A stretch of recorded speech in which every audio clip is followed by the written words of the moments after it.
Welcome to the CSRUniverse Leaders Talk segment, the place where we get to sit down with leaders of the development domain and have rich conversations on a variety of issues. Today, we're delving into the world of Indian philanthropy, a segment that has witnessed noteworthy growth and attention with the steep rise in private wealth in the country. Allow me to introduce our guest for today, Ms. Alankrita Khera, Director at ACT. ACT is a new age venture philanthropy firm that works towards driving social change through an entrepreneurial mindset, technology, innovation, and collective action. She leads climate tech investments with ACT for Environment and heads brand and platform strategy for the entire organization. She comes with 2 decades of experience across broadcast media and social impact. She is a published author, a TEDx speaker, and serves as an advisory board member for multiple social enterprises. Also joining us is Ms. Sowjanya Kanuri, she leads ACT for Women and also manages their fellowship program, which we would be discussing during this interview. So Alankrita and Soujanya, thank you for joining us.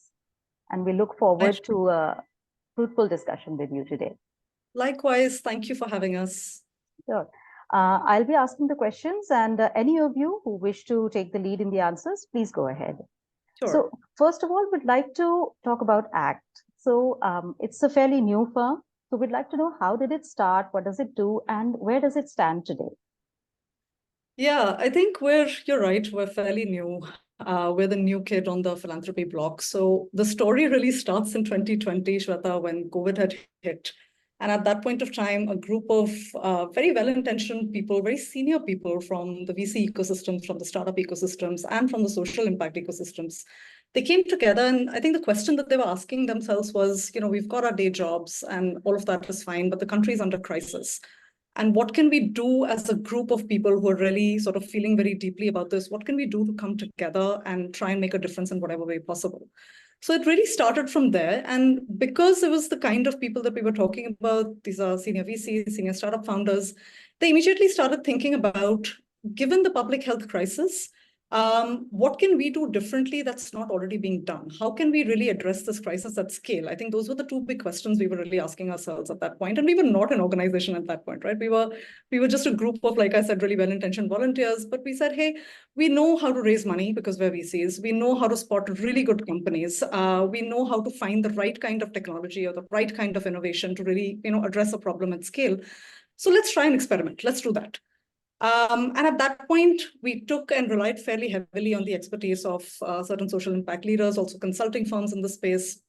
And we said, let's talk to the government, let's talk to the hospitals, let's really understand what's happening on the ground. And as the data started coming in, as those, almost first-hand accounts started coming in, things like oxygenation is a crisis, or, vaccinations is something that the country really needs a push on, we almost real-time started to look for solutions that could, work very closely with the public health system overall to sort of plug these gaps. An example I can share with you is, at one point, we had sort of brought in a lot of oxygen concentrators into the country because that was really the need point of the hour. Right, yes. But as the second wave hit, and hit hard, all of us pretty hard, what we also heard was that while the need for those machines was really great, but there were a lot of hospitals that were also facing a shortage of doctors. Because the doctors themselves were falling prey to COVID, right? So that's when we immediately spoke to a couple of organizations, found one that could bring tele-ICU into the country and really work with the municipal hospital system to, enable tele-ICU to really bridge that gap, right? So can doctors sitting in any part of the country be able to manage really critical patients in the ICUs using those oxygen concentrators, et cetera? Can that really happen? So that's just an example, but we did very many things at that point: vaccinations, mental health counseling, oxygenation, of course, was a big one. Around 2021, as the pandemic started to recede, I think the big question we were asking ourselves was, we've created a lot of momentum. There's so many different types of people from diverse backgrounds who really came together to make this happen. It was a public-private partnership of tremendous proportions. But now that the pandemic is going, what do we do? Do we disband because the immediate problem at hand has been sort of addressed? Or do we continue what we're doing? And I think the universal sort of push from the entire group was, let's try and keep this going, because there are many, many social challenges in this country that we still need to be able to address. So I think that's how it really all started. And at that point, Shweta, that's how our 4 focus areas were born, right? So we realized that, okay, education, of course, is an issue. So from an ACT's point of view, could we look at catalyzing quality and affordable edtech solutions for Bharat? Bharat meaning, your bottom 3 quartiles of India's population when you really think of income generation and so on. So Act for Education became one. Today, it has expanded into looking at skilling and livelihoods in so many different ways as well. And Soujanya has actually led some of that work in concurrence with Act for Women. Health, of course, is where we started with COVID, but health then further got refined into looking at disease areas that have the highest sort of economic burden on the country, but where the access to affordability gap is also extremely high. So things like cancer, tuberculosis, mental health, primary care, of course, that cuts across everything, some level of NCDs, etc. So we looked at those disease focus areas, and that's what became our second vertical. The third was environment, which is what I take care of. And in environment, we essentially said, can we look at air quality? Can we look at water security? Land rejuvenation? Can we look at waste management? And most recently, we are also now looking at energy transition, because that from a national priority lens, it's a big one that's coming up. And the fourth one is, of course, Act for Women, where our big problem statement that was really giving us sleepless nights was, how do we really increase women's workforce participation in India? There has been so much that has been happening on the supply side, all the policies that have come out. The government has really put a push behind trying to bring equity to the front and center. And yet, when World Economic Forum's report comes out, we're literally in the bottom, right? So something is not working. And this was, I think, the only vertical where we were not making grants. Like, we didn't start making grants from the get-go. Because we really wanted to understand the problem a little bit better. We had the humility to say, we don't understand this enough. So let's not jump into solutioning. But then what the Act for Women team did was they said, and again, Soujanya was at the forefront of so much of this, but they said, look, as ACT, we're at the cusp of the VC and the startup ecosystems. VC because, we're essentially, we follow the VC principles and apply it to philanthropy. And startup ecosystem because social entrepreneurs are who we really invest in, who we find and we fund and we support. Because we're at that cusp, let's not start with the larger universe. Let's look at only the startup ecosystem. And let's see what is the status of gender diversity or equity there. And that gave birth to this report that was called Women in India Startup Ecosystem Report, which really talked about how Indian startups are doing on enabling gender equity at the workplace and how that really propels women forward. We'd love to share that with you offline at some point. Yes. So those were our 4 verticals, but 3 very foundational principles emerged, if I could call it that, for us as an organization. One, we wanted to bet on social entrepreneurs. Folks who are founders who are really, really mission aligned about solving the problem that they are. It's something that gives them sleepless nights, and that's what propels them to really build the solutions that they're building. So in that respect, we're very founder first, right? We do back outcome oriented individuals who are deeply addressing and actually addressing the problem. The second was we wanted to bet on technology and innovation in a really big way, because it has the potential to create that scale that we are very actively seeking as an organization. And we use those terms interchangeably, right? So technology could be deep tech, it could be AI, it could be a lot of that, but it could also be just an innovation, a process innovation, a business model innovation. So we use those terms very interchangeably. But the third principle really, and that's what defines us so much today, which started with COVID and continues still today, is we knew that we couldn't do this alone. So we wanted to really work with the ecosystem to propel this forward. So whether that's the private sector, that's other funders, that's the public sector, that's other startups, it's other VCs, it's the public at large, we wanted to be able to keep bringing these diverse different types of stakeholders together as much as possible, because that's what really propels impact, at least in our opinion. So I'll pause there, but yeah. Yeah, you already answered the next question that I wanted to ask. It was about the approach or the specific challenges that you're looking at. But now I'm curious, because you mentioned that you're collaborating with so many different, stakeholders, your startups and venture capitalists and private sector. So how do you sort of make it seamless? How do you make your process so seamless? And what are the challenges that you face in bringing so many stakeholders on board? Yeah, I mean, with COVID, it happened actually very organically. And that's what wartime really does. Right. Wartime has the capacity to be able to just bring people together because you're all dealing with the same problem. Peacetime looks very different, right? Because peacetime, it's when the immediate crisis has gone away. So you go back to your business as usual, not because you don't care about impact, not because you don't want to contribute to impact, but simply other priorities take over. So it has been, I wouldn't say it's been seamless, again, with all humility in place. But again, because the desire really exists, Shweta, within the ecosystem, and that's what we've really realized. And Soujanya has seen this with Wiser, right? When she was working on Wiser and leading that. Do startups have 10,000 things to think about in their daily scheme of things? Of course they do. Do they still care about gender equity? Of course they do. So if there is a platform that you really create to bring these people together, it may not be seamless, but it does get there. Right. So I think the biggest challenge would be for us as an organization, how do you continue keeping it at the front and center of your efforts? So we have two identities, right? One is as a grant giver, we provide what you would call non-dilutive grant capital to social entrepreneurs who are using tech and innovation in a really big way to tackle a social challenge. That's our identity as a venture philanthropy platform. But our second identity is that of a collective action platform. And for that, we're constantly thinking of, yes, we're giving grants, but could we collaborate with the ecosystem to help these folks who we are supporting go the larger mile? Or if you're thinking of our investment thesis, can we really talk to other people in the ecosystem and say, what do they think about it, right? So it's trying to bring people together at every step. Is it a challenge? Yes. Is it something that's insurmountable? No, it just takes a lot of effort, and we're happy to put in that effort because I just feel like without that, it's not going to happen. Could you give us some examples of the grants that you've made recently? Yeah, I can talk to you about Rocket Learning, for instance. They're a nonprofit themselves. But what they're doing is in the early childhood education space, they're leveraging AI-led WhatsApp in a very big way to engage both the Anganwadi teachers as well as the children's parents to be able to really, propel their children's learning along. So it's a tech solution, but a very easily adaptable, affordable solution. And they've been working with about 9 state governments so far, have impacted close to, I believe, 3 million children, if I've got the figure right. So Rocket Learning is one example. Another one that I can give you from Act for Environment is this company called AP Chemi. And what they do is they take non-recyclable plastic waste, something that cannot be recycled and typically ends up in landfills to be burnt, thus causing air pollution. They take that plastic and they actually, through this novel technology that they've developed, they convert it into a form of a pyrolysis oil. And this oil can then be used as industrial feedstock to create further sustainable chemicals and honestly, theoretically, even aviation fuel. So that's summary from Act for Environment. From Act for Health, I can talk to you about Salsit. Salsit is essentially in the tuberculosis space.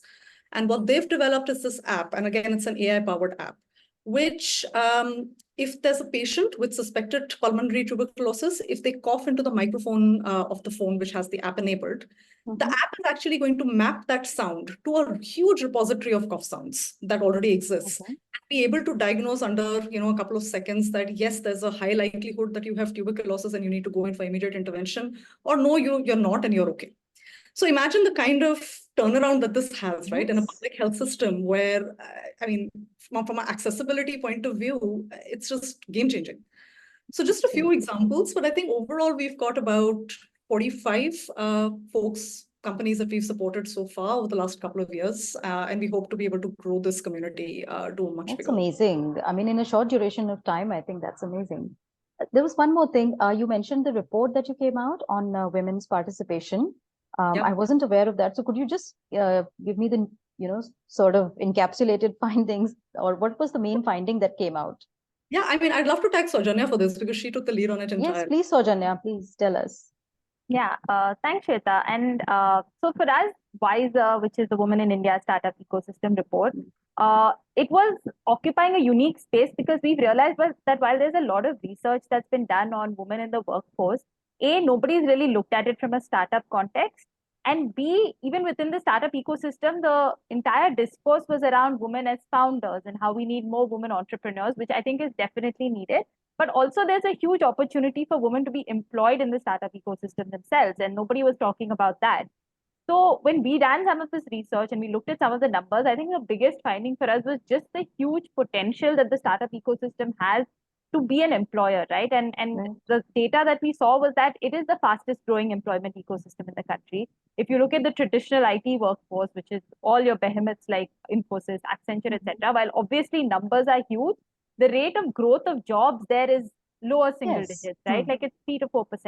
Versus startups are adding like 20% jobs year on year. So by 2030, they actually have the potential to create over 2 million jobs just for women if they achieve parity even, right, of representation. And secondly, we saw that startups are already sort of leading the way when it comes to this change, right? Like it's not being talked about, but representation of women in startups is far ahead of the corporate ecosystem. Right. It's at about 35% compared to 19% is what the larger corporate world is at. And hence, we've seen that there is lots of good examples and case studies of organizations who are taking initiative and actually trying to do things differently. But this isn't being spotlighted enough. So the effort of Wiser was A, to obviously give a bit of view of the data itself, but B, also to talk about some of the case studies and some of the examples of what organizations are doing differently and where are the areas where there's still change that's needed, right? So one of the things that we did see is the highest lever action that organizations can take for change is to get more women at senior leadership. So startups who have a woman co-founder or senior woman leadership that's well represented have 2.5 times more women in the overall organization compared to startups who are only male co-founded, right? And that felt like us to be a bit of an aha moment because we were like, most organizations currently are focused on how do you get more women in at the entry level? How do you recruit more women at sort of entry level positions? But we've realized that even if you get that to 40 or 50%, which is the case in most organizations that we spoke to, the funnel is so narrow that by the time you get to leadership, it's hardly like 5 to 10%. And hence, that's where the biggest action needs to happen, where we have enough pools of talented women who are dropping out of the workforce or who are not able to get promoted to those positions.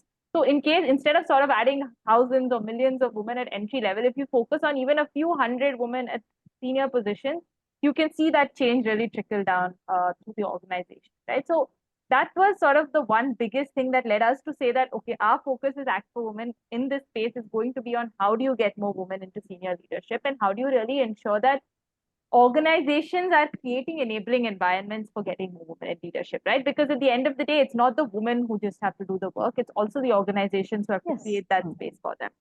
So that's a summary, and we can definitely share the entire report with you as well. Yes, I would love to go through that report. Please share that after the interview. Yes, my next question was about funding, because that's the most crucial aspect for any social enterprise initiative. So what's the resource pool that you have at ACT? And how is it how do you disperse it? I mean, do you have any specific guidelines or?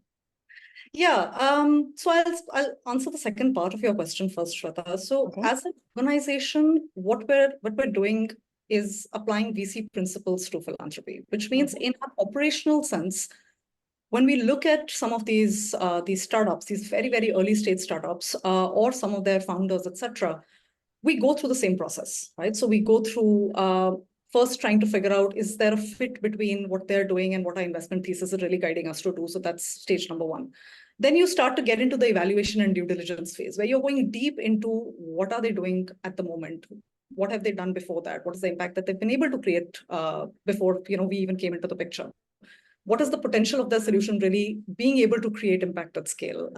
What's the founder like? What's the founder's team like? So all of those very, very different parameters, which any sort of investment professional will look at, we sort of, literally deep dive into each of those. We talk to sector experts, we talk to some of their partners. But once we've been able to really gather our conviction around, okay, this is somebody we would love to be able to support and fund. And it actually works both ways. Yes, we do give them funding, but it's also support in terms of a lot of non-financial areas. And I can talk about that later. But once we've had that conviction, we will then take it to our investment committee. And each of our verticals has its own investment committees that's comprised of some of the most senior people in the VC and startup ecosystems today. And depending on their guidance, then the grant will either go through or it will not go through. So that's what the process really looks like. In terms of funding, so I think around at the time of COVID, we had I think the last round that we had raised was 464 crores to be exact.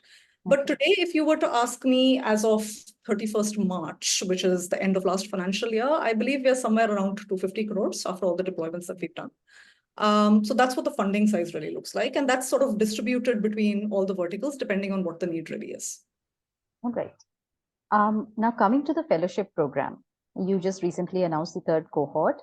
So first of all, for the sake of our viewers, just tell us a little more about the fellowship program and what are the objectives that you have about this program and who can apply, what's the eligibility, the basic information. I mean, I'd love for, again, Soujanya to step in because she's Right. leading the fellowship program front and center. But just to give a frame, I think 2 years ago, Shweta, one of the things that, again, just as a platform for collective action that we really started thinking about was how do we really get young, talented minds into the space that we're in? Because it's a fairly relatively new space, if you really start to think about it. Philanthropy has always been approached in a very typical sort of lens, right? And venture philanthropy is sort of breaking that mold and coloring outside the lines a little bit.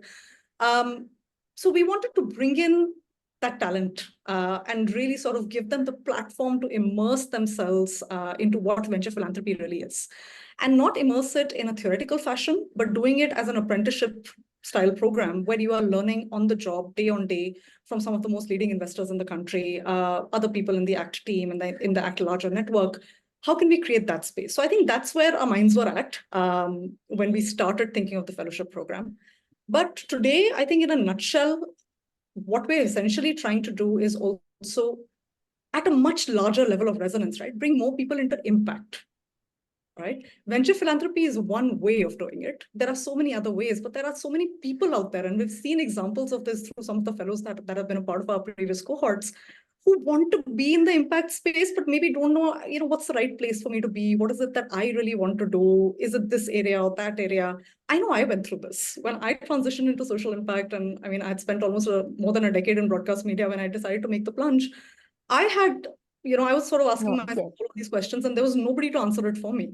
So I had just taken the plunge, but I wish that I had a platform like this to guide me. And there are many other fellowships in the space who do an equivalently good job. But for us, that's really it. But I'd love to give it off to Soujanya to give you a bit more color.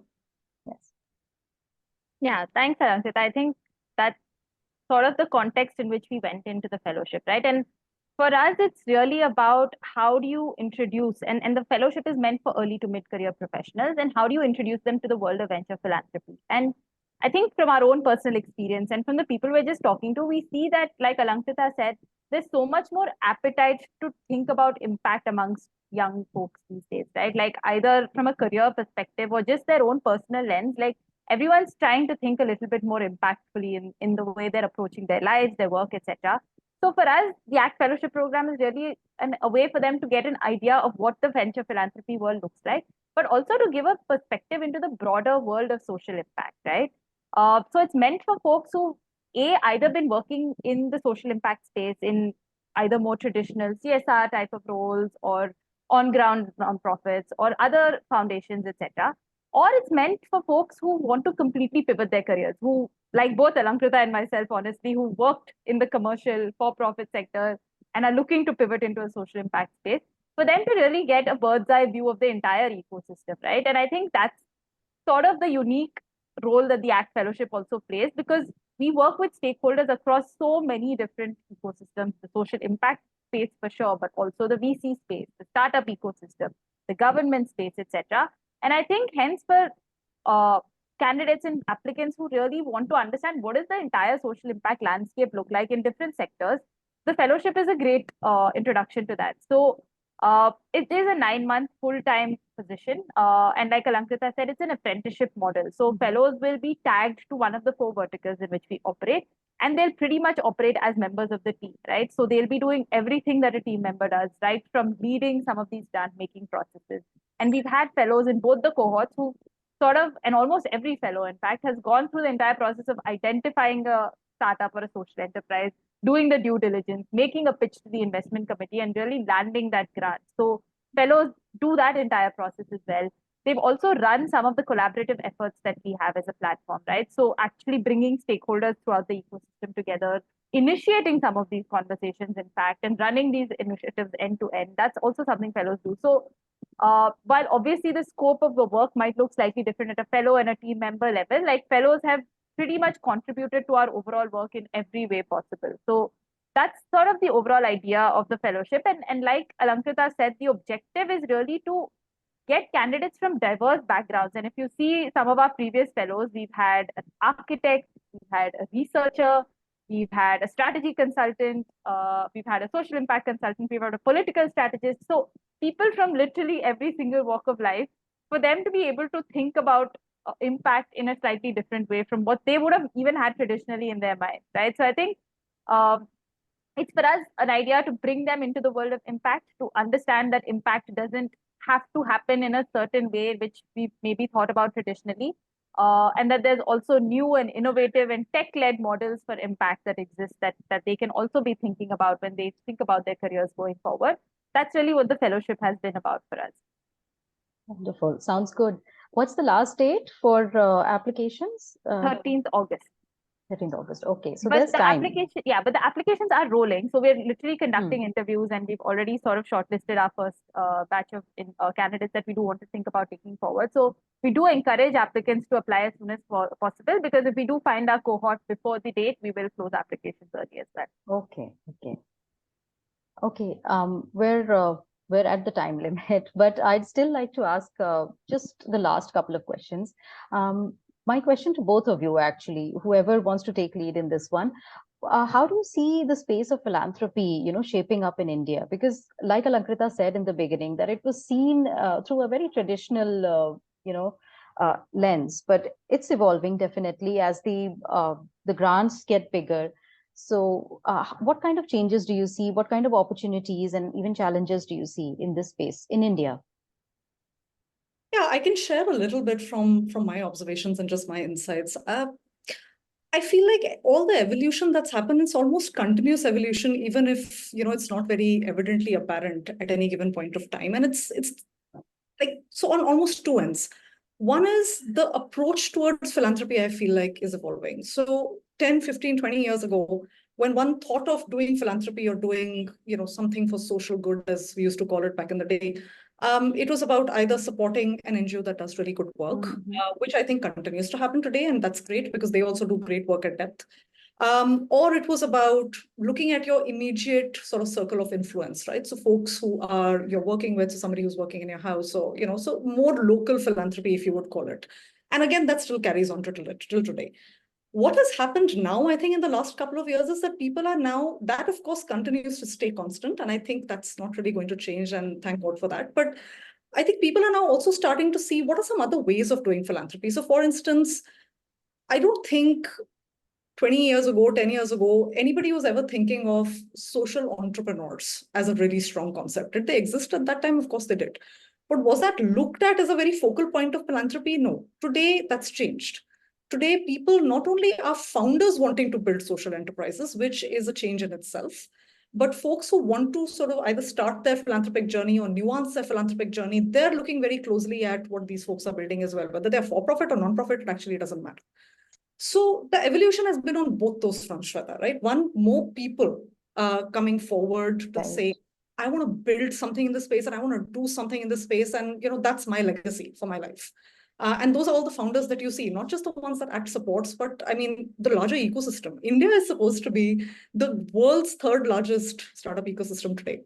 So imagine the potential that has for social entrepreneurs to really flourish in collaboration with all the NGOs and the programmatic organizations and the think tanks to maybe just take our country to a whole different level. And the other is on the philanthropist side, again, just looking at all of these different models.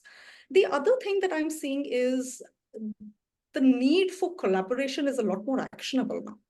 Right? Folks want to be able to talk to each other. So whether that's within the impact space, one funder to another funder, one think tank to another funder, whatever permutation combination that you can think of. But I think after COVID, there has been a realization that we have to do this together. We have so much to learn from each other. How can we really find spaces that we can share our perspective, share our learnings, share our failures, so that the sector as a whole can progress to a whole different dimension? So I see both of these changes, I think, very, very positively. They give me a lot of hope personally, but excited for what the future has to hold. Wonderful. And how do you see ACT evolving in the future, in the near future? How do you see it growing in terms of, scale or the approach that it takes? I think I wouldn't speak from the lens of an organization, but I would speak from the lens of the work that we do. And I think our big vision and actually our big dream as a team, and we talk about this so often internally, can we really catalyze India's first generation of social unicorns, right? Folks who have created the kind of impact that was previously not really imaginable, right? with their tech-led innovations, with their kind of business models. Can we really, if we are able to just unleash that for the country, I feel like we would have reached where we need to reach. So that's really our big aim. That's what we all work towards every day. And everything that we do is in that light. But yeah, Soujanya, if you'd like to add anything. No, wonderful. We're at the end of the interview, but I'd like to wish you all the best for the wonderful work that you're doing. I mean, it's such a amazing blend of, good intentions and effective action. That's so rare to see. So I hope to see ACT grow and make more impact. So thank you for joining us, both of you. Thank you so much.